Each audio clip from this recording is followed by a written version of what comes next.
everyone, and welcome to my channel. I'm going to share with you how I make my cheesy spaghetti casserole. This is a great recipe if you want to feed a large family or if you're having company over. These are the ingredients that I'm going to be using. I have some flour, and I'm going to share with you how I make a quick cheese sauce. I have some spaghetti sauce, my noodles, some half and half, butter, Parmesan cheese. I have some chopped onions right there. I also have some nice Italian seasoning. I have some kosher salt, some black pepper, and I'm using ground turkey for my meal, but you can also use ground beef if you like. In my pan, I have 1 pound of ground turkey. I'm going to go ahead and brown this up. Once my ground turkey is nice and it's starting to brown up, I'm going to go ahead and add in my onion. I'm using a white onion, but you can also use a yellow onion if that's what you have on hand. And I'm using a half a cup of my chopped onion. And I chopped my onion just about the size of, say, like a pea or a kernel of corn. Around about that size usually works really good. And you want to make sure if you're using whether ground beef or ground turkey to really break up your meat into like smaller, nice bite-sized pieces. Now once I've done that, I'm going to go ahead and I'm adding in a little bit of seasoning. For my seasoning, I keep it simple. I add in some kosher salt, and that was 1 teaspoon of kosher salt.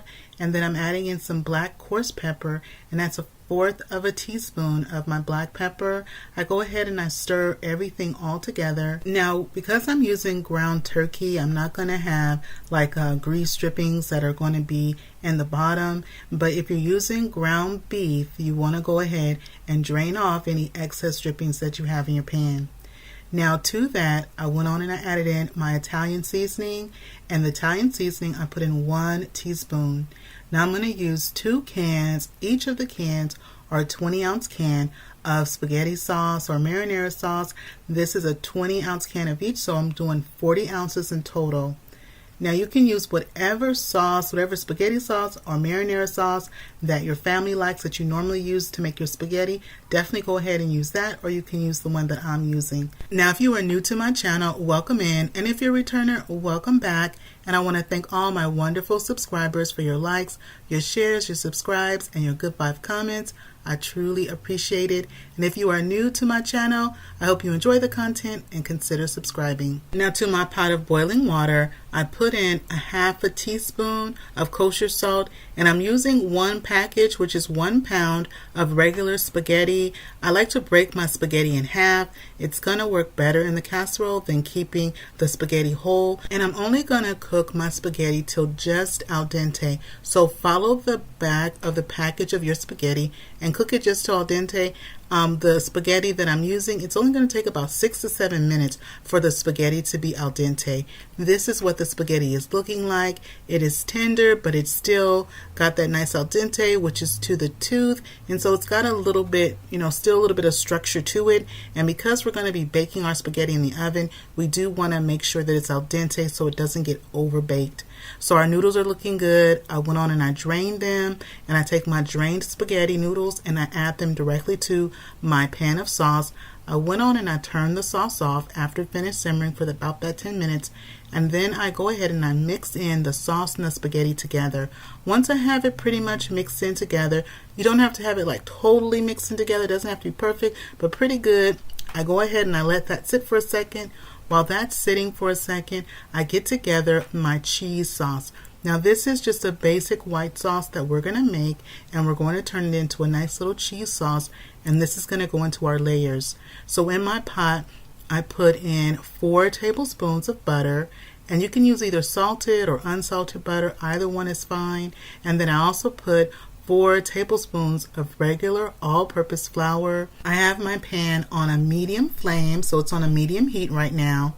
And I go ahead and I mix in the flour and the butter together using my wooden spoon. And you want to keep mixing it just like I'm doing there, because we are dissolving that butter and the flour together. We're mixing, making sure that the butter and the flour become one. And I'm only going to let this cook for about 1 to 2 minutes, no longer than 3 minutes max, because we just want to cook off the raw flour taste, but we do not want to brown this. So we're not trying to turn it into like the peanut butter color that we would if we were making gravy. You want to have just a really nice pretty cream color, or a soft tan color is what you're looking for. Now once it's been about a couple of minutes, then I switch over to my wire whisk and I start whisking, and I'm pouring in my half and half. Now if you don't have half and half on hand, you can substitute the half and half with using regular milk. I suggest whole milk.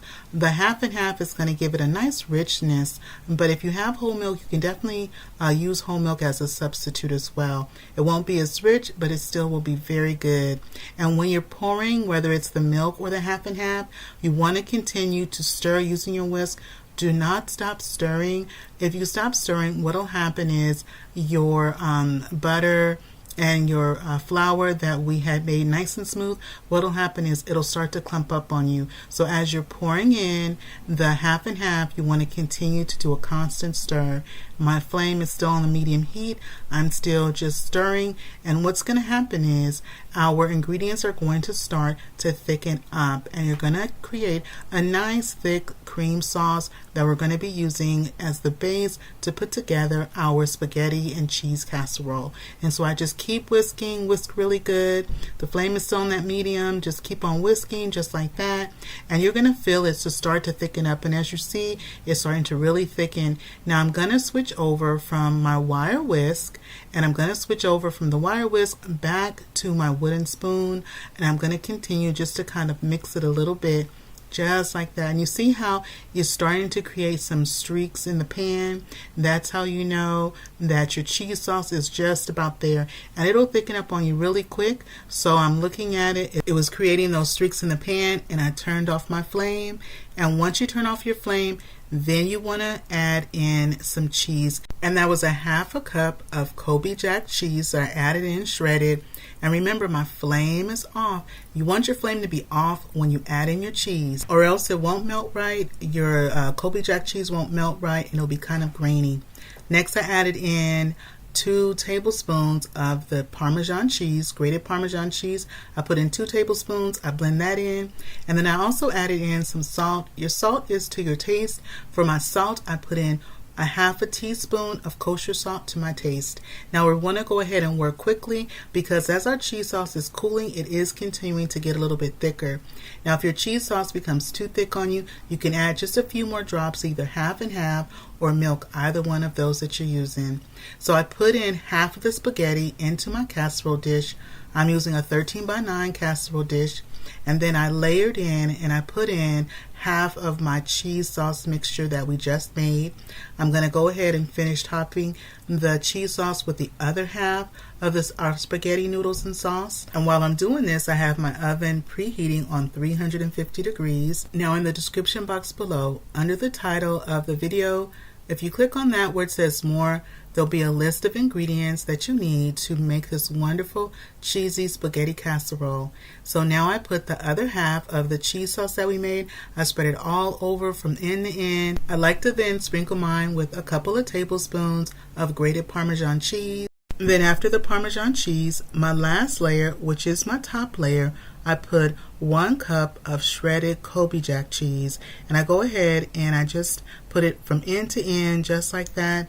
Then I'm going to cover my casserole with a piece of foil, and our casserole is going to bake covered in foil for about 25 minutes. I like to check it at around 15 to 18 minutes. Our cheese should be nice and melted and a little bubbly around the side. So our cheese is melted, our casserole baked for 25 minutes. But again, you want to check it at around about that 15-minute mark, 18-minute mark, just to kind of see how it's doing. I'm going to go ahead and serve us up some. It is cutting so nicely. It is nice and cheesy. It is looking so good. I want to get right under there so I can get all of our noodles up and onto our plate. Now my oldest son, he is not the biggest fan of spaghetti, but when I make it in a casserole, he absolutely loves it. And sorry for the knocking. The wind is blowing my shutters, so you might hear a little knocking here and there. Well, this is our casserole. It has baked up so nicely. It is looking good. I cannot wait to go ahead and give y'all the first bite. This first bite right here is for you. Go ahead and take your bite. Now I'm going to take my bite and see how we did. This casserole has come out so good, and I'm going to serve dinner tonight with a nice Caesar salad on the side. Well, that is it for me today. I invite you to hit that subscribe button. If you're not subscribed, it's free. Don't forget to show this video some love, give it a thumbs up, and click share, and share this video with a friend or family. And remember, it's always good when Dyvonne is cooking for the family. I'll see you on the next one. Bye-bye, everybody.